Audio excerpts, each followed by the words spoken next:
Welcome to the deep dive. This is where we take that stack of information you've gathered, your articles, your research, your own notes, and we really unpack the most important insights, giving you that essential shortcut to being truly well-informed.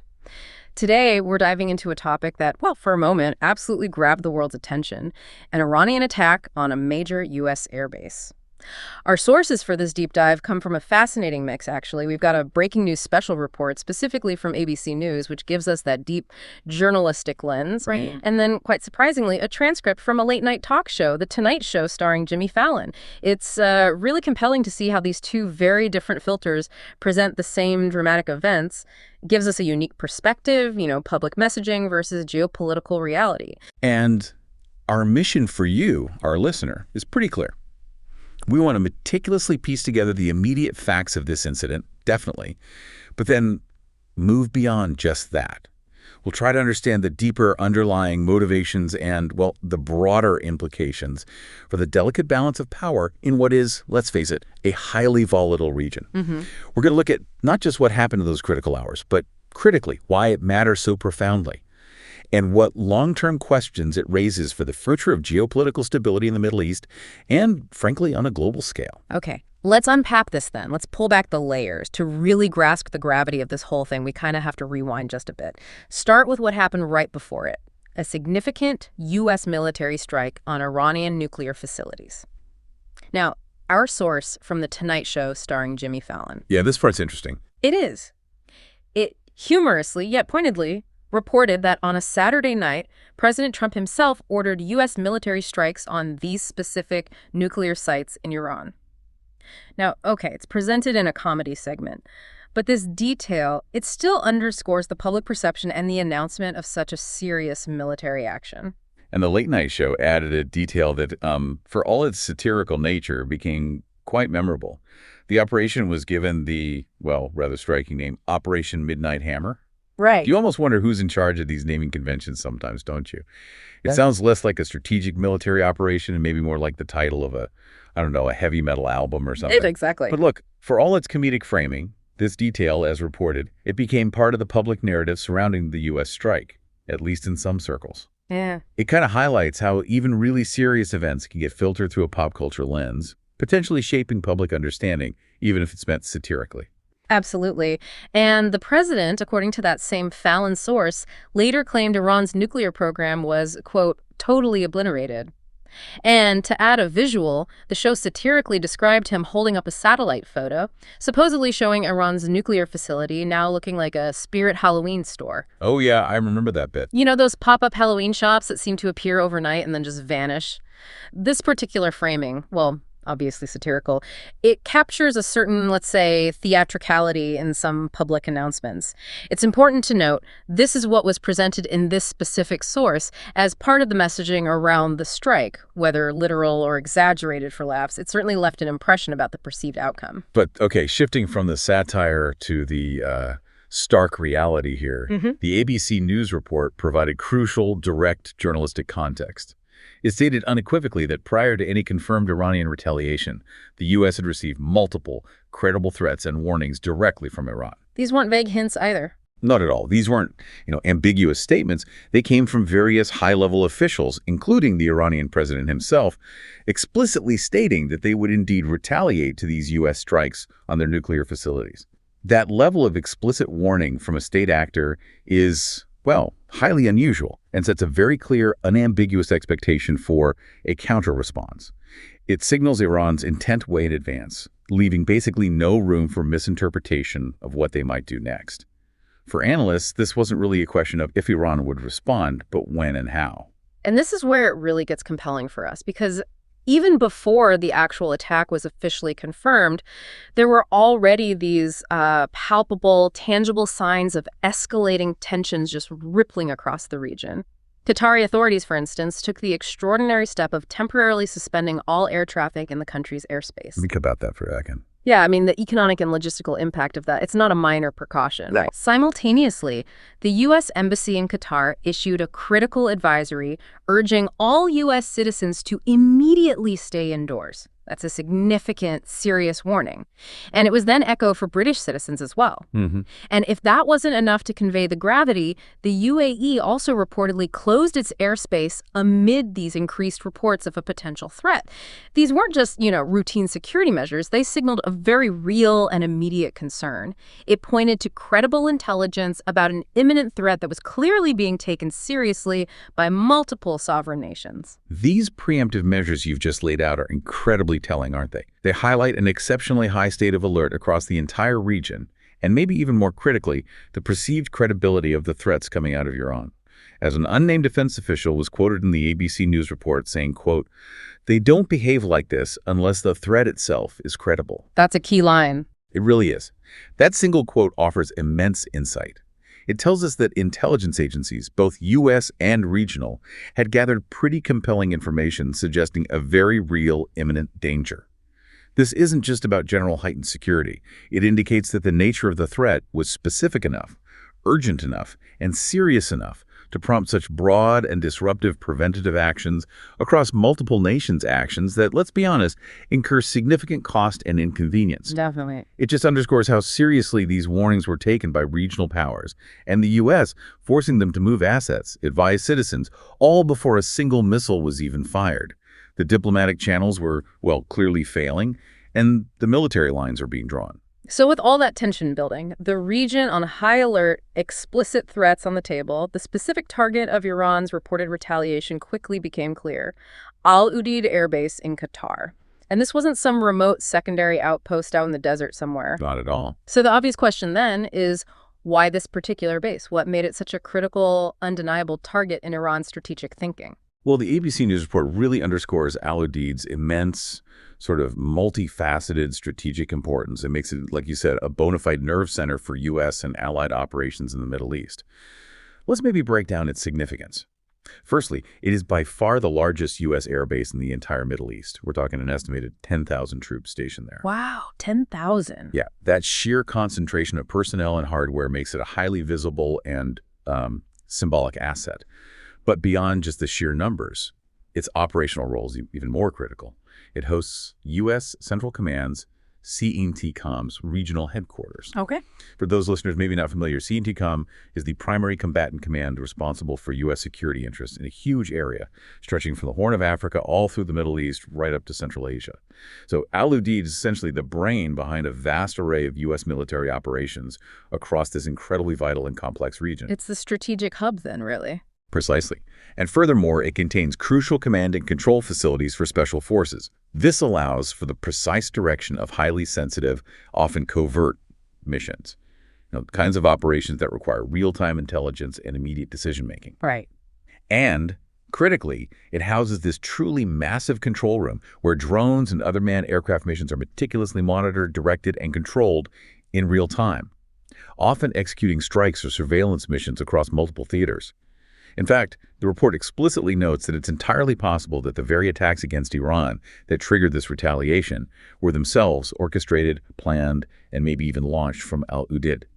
So this concentration of personnel, command authority, and operational capabilities makes it not just a significant military installation, but an absolutely indispensable asset for U.S. power projection. And consequently, a prime target for any adversary seeking to demonstrate capability or inflict, symbolic damage. Its destruction or even just severe disruption would have sent shockwaves across the entire global military landscape. It's almost ironic then, isn't it, that one of the ABC correspondents noted they had actually been to Al-Udid just a month prior to the attack. This was when President Trump himself visited the base back on May 15th during his first foreign trip to the Middle East as president. Yeah, the timing. And it's really fascinating to look back at his rhetoric at that time, especially knowing what followed. He stated his priority was to, quote, end conflicts, not start them, which was, a clear message to his domestic political base, appealing to that anti-interventionist sentiment. But he immediately added a crucial caveat, saying the U.S. would not hesitate to wield American power if it is necessary. And then he went even further, laying down a very strong marker, stating the U.S. would answer our enemies without even thinking about it, with overwhelming strength and devastating force. Wow.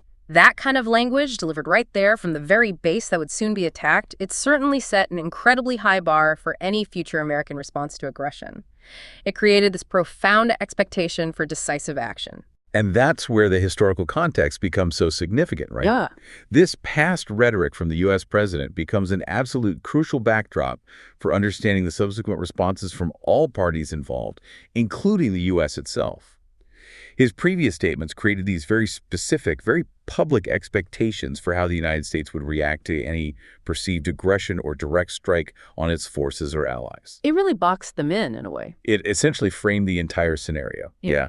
It influenced the calculus not just for Iran's actions, in terms of how far they thought they could push without triggering that overwhelming response, but also for the internal deliberations within the U.S. administration about what their next steps should be, given the president's own words. The words spoken earlier became a powerful, almost binding factor in the pressures and options considered in the heat of the moment.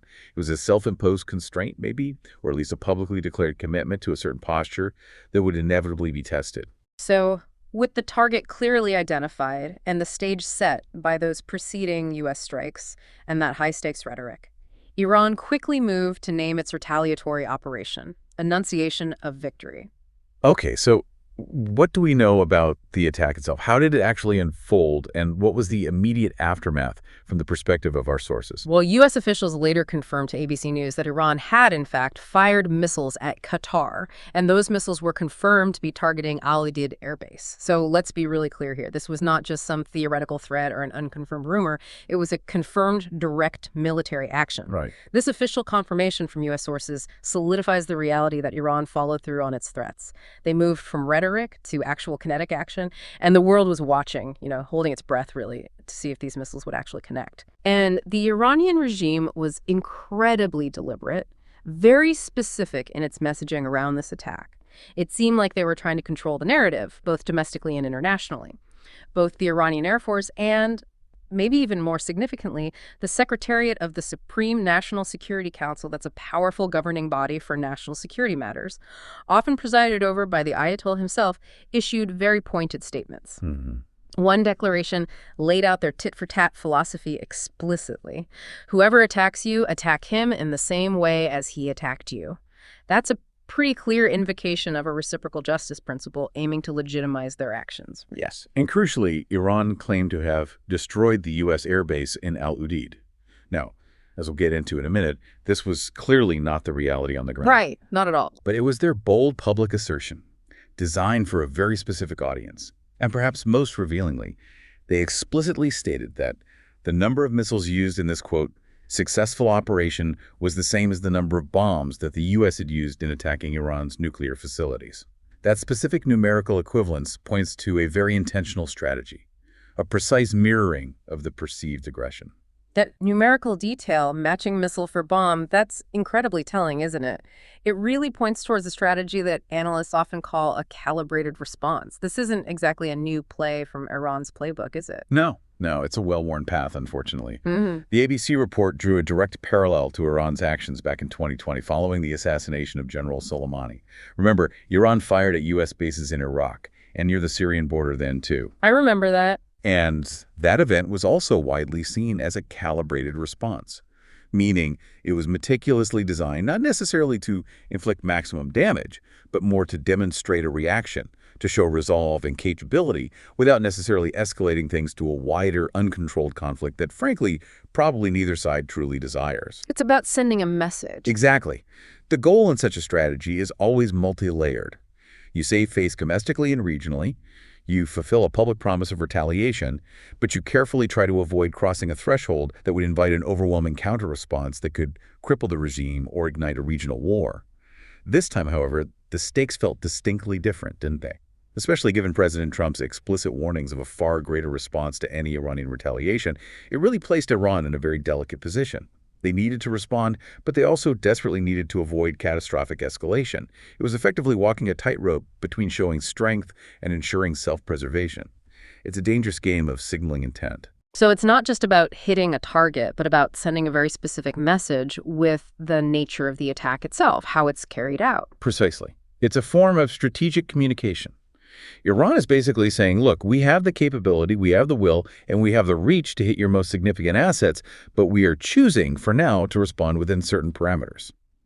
This approach is designed to satisfy those internal demands for retaliation after a perceived slight or attack, while simultaneously attempting to de-escalate, or at least prevent uncontrolled escalation, with a more powerful adversary. The challenge, of course, is that in such a high-stakes environment, miscalculation is always a massive risk. One small deviation from the expected calibration could trigger a completely disproportionate response. It's like playing a very dangerous game of poker, where you're showing just enough of your hand to be taken seriously, but not so much that you trigger an all-in from your opponent. So Iran's official narrative was one of destruction, this enunciation of victory. But despite those very strong Iranian claims of total devastation, the situation on the ground, according to our journalistic sources, painted a profoundly different picture. A much more encouraging picture, actually. It certainly wasn't the devastation Iran was proclaiming. Indeed, the contrast couldn't really be starker. The Qatari Defense Ministry quickly announced and confirmed that Qatari air defense systems had successfully intercepted the missile attack targeting Al-Udid. This crucial information was then corroborated by U.S. officials, who confirmed that both Qataris and Americans were involved in the shootdowns. So it was a joint effort. It was. And this wasn't a case of the missiles simply missing their target due to, poor aim or some technical malfunction on the Iranian side. It was a clear, active demonstration that the defensive systems worked exactly as intended. They actively prevented the incoming projectiles from reaching their destination. This direct, verifiable interception fundamentally changed the immediate narrative from a successful attack to a highly successful defense. It moved the needle from potential catastrophe to a, contained incident. And the success wasn't just accidental or a stroke of luck, right? The report highlighted the incredibly sophisticated, multi-layered air defense systems that were already in place in the region, specifically designed for exactly this kind of threat. Absolutely not accidental. Al-Udid itself, being a major U.S. strategic base, possesses its own advanced close-in defenses. But beyond that, Qatar, as a nation and a key U.S. ally, possesses some of the most advanced U.S. Patriot and Thaad missile defense systems. Can you break those down for us quickly? Patriot and Thaad. Sure. So for our listeners, Patriot systems are generally designed to intercept things like tactical ballistic missiles, cruise missiles, and advanced aircraft at lower to medium altitudes. They basically act as a robust frontline defense. AA, on the other hand, that stands for Terminal High Altitude Area Defense.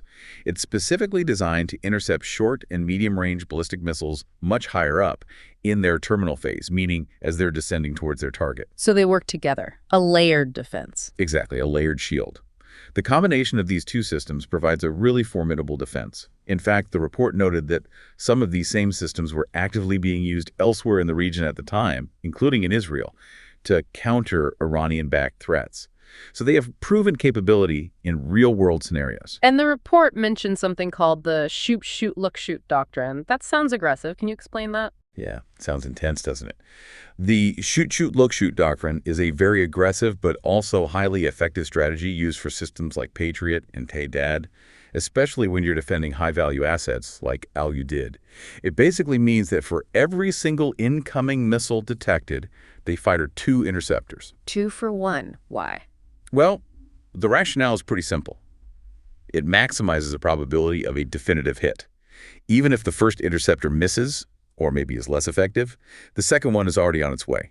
It provides a redundancy that significantly increases the chances of destroying the incoming threat before it can do any damage. Then, the look-shoot part refers to the system reevaluating after those first 2 intercepts. If, by some remote chance, a threat is still detected coming through, another pair of interceptors would be launched. It's all about ensuring an overwhelming defensive response to guarantee protection. This isn't just, throwing missiles at a target. It's a precisely engineered choreography of detection, tracking, and interception, relying on vast networks of radar and real-time intelligence. What's really fascinating here is how this specific interception fits into the bigger picture, the broader, intricate defense network across the entire Gulf region. It's not just about defending one base, is it? No, not at all. It's a vast, integrated network. For decades now, the U.S. has considered Iran a significant and persistent threat. And that's led to the development and implementation of these incredibly intricate and sophisticated air and missile defense systems deployed across pretty much all the Gulf states. So it's collaborative. Deeply networked, yeah. It's not just about individual bases or individual countries. It's a deeply networked system. This involves extensive radar coverage that spans huge areas, coupled with real-time information sharing between various countries in the coalition, countries like Qatar, Saudi Arabia, Bahrain, the UAE, all working together. This creates an unparalleled and highly detailed air picture over the Persian Gulf. And these advanced systems, they have the remarkable ability not only to track inbound missiles, but also to rapidly calculate their precise projected landing points. This sophisticated capability lets them make critical, real-time judgments on whether or not to intercept based on where those missiles are actually projected to land, for example. Are they heading for inside the base fence, a critical building, or maybe just a deserted, harmless area? So they don't waste interceptors. Exactly. This level of discernment ensures resources are deployed efficiently and effectively. They prioritize threats that pose actual danger to personnel or critical infrastructure rather than just firing at everything that comes their way. It's really a testament to decades of investment and strategic planning. And the truly good news, the bottom line as of the time of the ABC News report, was that there were no impacts with this attack in Qatar, meaning no missiles actually hit their intended targets. And perhaps most importantly, no casualties were being tracked at Al-Udid. This outcome, or rather the lack of an outcome for Iran, significantly alters the immediate calculus for everyone involved, doesn't it? It really does. It moves the situation from a direct hit with potential casualties and massive implications to a contained, albeit still very serious, incident. It's a fundamental shift in the dynamic. However, this very success in interception raises an important, almost paradoxical question, right? If the attack was effectively intercepted and caused zero damage, how does Iran, having already publicly claimed destruction of the base, manage this narrative for its domestic audience? Yeah, that's tricky. Both the host and expert speakers in the ABC report touched on this crucial aspect. They noted that Iran would almost certainly still claim the missile attack was successful for their domestic audience. And this is crucial because the regime had been, quote, crushed by recent actions, referring to the U.S. strikes on their nuclear facilities and various Israeli actions. And as one expert shrewdly put it, they needed to stay safe politically. It's fundamentally a face-saving measure. It's strategic communication. Does look strong at home. Absolutely. The regime cannot be seen as weak or unable to retaliate to perceived aggression. A claim of success, even if it's completely unsubstantiated by external facts, is absolutely vital for maintaining internal legitimacy, projecting that image of strength, and preserving control in the face of significant domestic pressure and international scrutiny. They need a narrative of victory, regardless of the actual physical outcome on the ground. So if the immediate attack was seemingly contained thanks to those successful interceptions, what does this all mean beyond the direct event itself? This deep dive really reveals layers of strategic considerations for Iran, illustrating the complex, almost existential pressures they seem to be operating under right now. Iran's regime indeed faces immense domestic pressure. That's a fact repeatedly highlighted in our sources. The reports explicitly mention things like massive protests in Iran and a pervasive sense of disarray within the country. This stems from economic hardship, political repression, general disillusionment. A lot going on internally. A lot. Furthermore, the grim reality is that many of its leaders have been killed in previous operations. Figures like General Qasem Soleimani, who was a master strategist and commander of the Quds Force. His assassination was a massive blow to Iran's regional influence and internal cohesion.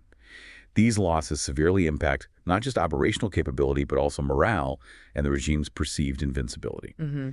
And the very identity of the Iranian regime is, as one expert phrased it, defined in opposition to the great Satan of America. Right. That narrative is just ingrained in state ideology. It's constantly reinforced through state media, educational systems. It's foundational. It is. Therefore, for its own survival and legitimacy, the regime absolutely needs to constantly demonstrate strength and resolve.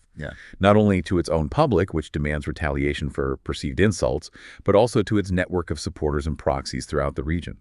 Failure to respond to perceived aggression or direct attacks could severely undermine its foundational narrative and consequently its grip on power, potentially fueling even more internal dissent. And it appears they have to do it more directly now, too, which seems like a significant and potentially more dangerous shift in their operational strategy.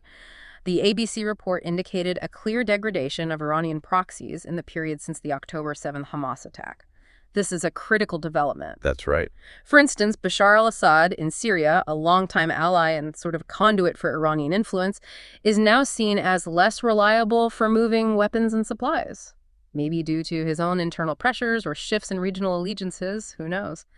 And Hezbollah in Lebanon, traditionally Iran's most powerful and well-equipped proxy, has been significantly impacted and degraded by relentless Israeli actions, including targeted strikes and ongoing military pressure. They've taken a beating. They have. This means Iran has fewer proxies at their disposal, which effectively pushes them into a corner, forcing them to act directly themselves rather than relying on their network of regional allies to carry out these retaliatory strikes. This change in operational capacity puts more direct responsibility and, crucially, more direct risk on the Iranian state itself. It increases the stakes of any direct confrontation with the U.S. or Israel. And in terms of actual military capability, while Israel claims Iran has used up maybe half of their long-range missile capability for Gulf strikes, which, look, if that's true, represents a substantial reduction for that specific type of weapon. That's a big chunk. It is. But Iran still possesses plenty of rockets and attack drones. These are still sufficient for targeting objectives closer to home, like U.S. forces and bases in Iraq and Syria, where American troops are also present.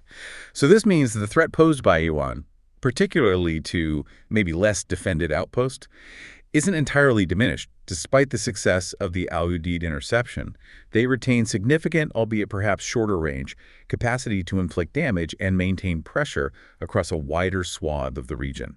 This is crucial for their strategy of regional projection of power and for keeping pressure on their adversaries. This brings us to a particularly concerning point, one that feels much more visceral: the inherent vulnerability of other U.S. troops across the region. Okay, Al-Udid is heavily fortified, heavily defended, but there are some 40,000 U.S. troops dispersed across the Middle East. Right, scattered around. And many of these are stationed at much smaller, much more vulnerable outposts, particularly in places like Iraq and Syria. These locations are often described, quite tellingly, as just a large barn in the middle of a field. Yeah, not exactly fortress-like. Not at all. They starkly lack the sophisticated, multi-layered defenses of a major airbase like Al-Udid. That makes them far more susceptible to even relatively unsophisticated rocket or drone attacks. We've seen this exact vulnerability play out before, notably with the tragic attack on Tower 22 in Jordan, which resulted in U.S. casualties and starkly highlighted the dangers inherent in these less protected positions. It's a constant looming threat for those troops. And it's vital to remember why these troops are still stationed in these more vulnerable, more exposed areas. Their primary mission still remains keeping ISIS at bay. Despite the decimation of its so-called caliphate, ISIS still poses a serious dynamic threat in pockets across Syria and Iraq. It's still active. This was starkly evidenced by a recent suicide attack in Damascus mentioned in the report, which killed over 20 people. The Syrian government claimed ISIS was responsible. So these American forces aren't merely lingering or engaged in large-scale combat. They are fulfilling a crucial, often low-profile, counterterrorism role. They're advising and assisting local governments, ensuring ISIS doesn't regain strength or territory. This crucial mission adds another layer of complexity to their presence and the constant risks they face, as they're kind of caught between the threat from ISIS and potential retaliation from actors like Iran and its proxies. Their presence is a delicate balancing act, really, a strategic necessity that carries inherent dangers. So with the immediate attack seemingly contained, thanks to those successful interceptions at Al-Udid, the attention immediately shifts, doesn't it? From tactical defense to the next moves on this high-stakes geopolitical chessboard. How does the U.S. respond, especially given President Trump's very public and very strong prior warnings of overwhelming strength and far greater retaliation? Well, the president was reported to be immediately meeting with his national security team in the Situation Room at the White House. You know, that classic image of crisis management. Yep. The critical question before them was precisely how to respond to an attack that, okay, while intercepted and causing no casualties, was undeniably a direct act of retaliation from Iran. The president had previously warned, as you said, that future attacks would be far greater and a lot easier.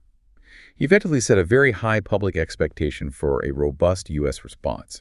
This created a profound strategic dilemma. How do you uphold that deterrent posture? How do you maintain credibility after making such explicit threats without inadvertently triggering an uncontrolled escalation? Especially since Iran had, at least for its domestic audience, declared the attack a success. It's a real high-wire act between maintaining deterrence and avoiding a regional conflagration. Politically, this certainly puts the president in a very tricky spot, doesn't it? He had campaigned quite prominently as a peacemaker, someone committed to getting the U.S. out of foreign conflicts, avoiding new ones. That aligned with a public weary of protracted wars. Right, that was a core message. It was. And this very specific campaign promise created a noticeable split even within his own party regarding direct U.S. military involvement in the Middle East, particularly against Iran. You had some influential Republicans, like Senator Lindsey Graham mentioned in the reports, reportedly urging direct and forceful U.S. involvement, advocating for a strong retaliatory strike. Hoax. Exactly. Others, however, cautioned against it, advocating for a more restrained approach, perhaps supporting allies but without direct U.S. military engagement. This internal division within his own base adds another significant layer of complexity to the president's decision-making process. He's forced to balance domestic political pressures with the intricate demands of international relations and military strategy. It's not just a military decision, it's a political tightrope walk. What's also crucial to understand, I think, is that efforts to de-escalate were apparently ongoing even before the missile strike occurred. That highlights the sort of desperation to prevent this situation from boiling over. Sources told ABC News that U.S. officials had begun to realize Iran wasn't truly serious about nuclear talks, making diplomatic progress incredibly difficult, if not impossible, at that point. The trust wasn't there. Exactly. And in a striking detail from our sources, there was even an urgent last-minute attempt by President Erdogan of Turkey to try and broker a meeting between U.S. and Iranian officials at the G7 summit. This is like an 11th-hour diplomatic Hail Mary, an attempt by a significant regional player to pull both sides back from the brink of military confrontation. But it didn't work? No. This effort ultimately failed, and that paved the way for the military actions that followed. It really highlights the fragility of diplomatic channels and just how quickly a window for de-escalation can close when trust is absent and tensions are sky high. It leaves military options looking like the only perceived path forward for one or maybe both sides. Beyond direct military retaliation, one major concern that was highlighted in our sources, even ironically on The Tonight Show, is Iran's powerful potential economic leverage, the threat of closing the Strait of Hormuz. Yeah, that's the big one, economically. This waterway is not just important, it is absolutely critical. It acts as a vital artery for global energy.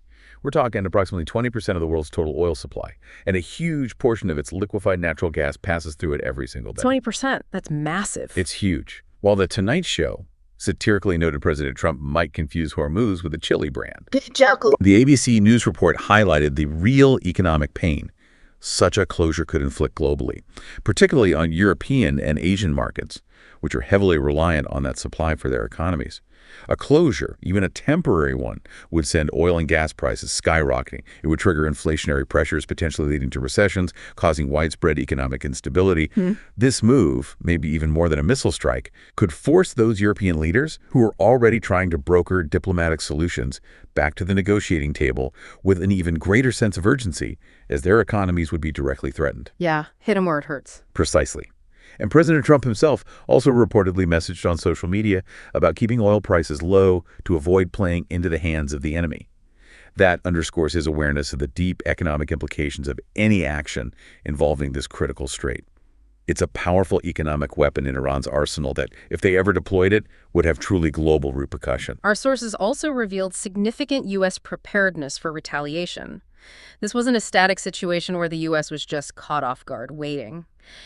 The Al-Udid base specifically had taken proactive measures. They moved nearly 30 military aircraft to other bases in the region as a precaution, clearly anticipating a potential counterstrike. Smart move. And additionally, a powerful aircraft carrier capable of carrying up to 60 fighter jets had been strategically sent into the region to bolster capabilities. That sends a clear signal of force projection. These proactive measures illustrate that the U.S. military was acutely aware of the threat and had taken significant steps to mitigate potential damage and prepare for a response, even if the attack hadn't been intercepted. It speaks to the level of intelligence and readiness.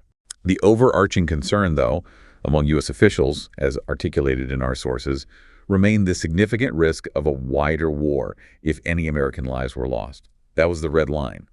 In the immediate aftermath of the Al-Udid interception, the hope among these U.S. officials was that this intercepted attack would indeed be a one-off, a contained response that allowed Iran to save face without escalating further, and that, quote, calmer heads prevail. Fingers crossed, basically. Pretty much.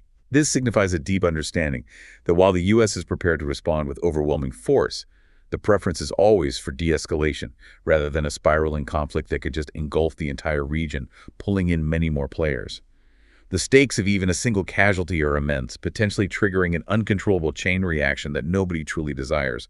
It's that constant tightrope walk again, balancing deterrence with avoiding outright conflict. Meanwhile, Israel, a key regional player with its own profound strategic interests, views Iran in extremely stark terms as a terrorist state that poses a fundamental, even existential threat to the entire region. The ABC report detailed how Israel had specifically targeted instruments of an Iranian domestic suppression, not just military targets. That's an interesting distinction. It is. This included the Basij, which is a domestic security force known for enforcing draconian laws and suppressing dissent internally, and the IRGC, the Iranian Revolutionary Guard Corps, which, as we discussed, isn't just a military branch, but a deeply integrated ideological army with vast economic and political influence. They even targeted a prison infamous for housing political prisoners, a direct symbolic jab at the regime's internal control and human rights record. Hating them internally. Yeah, and Israel's defense minister was explicit in his rhetoric. This is about unsettling the regime and its grip on power. That's a clear statement of intent beyond mere retaliation. And perhaps surprisingly for some, President Trump himself had speculated on social media about whether regime change would be bad if the Iranian supreme leader cannot make Iran great again. This demonstrates how the conflict transcends mere military actions, delving deep into the political stability, the legitimacy, and even the very leadership of Iran itself. These details profoundly highlight that the current conflict isn't just about isolated military strikes or simple tit-for-tat exchanges over nuclear facilities.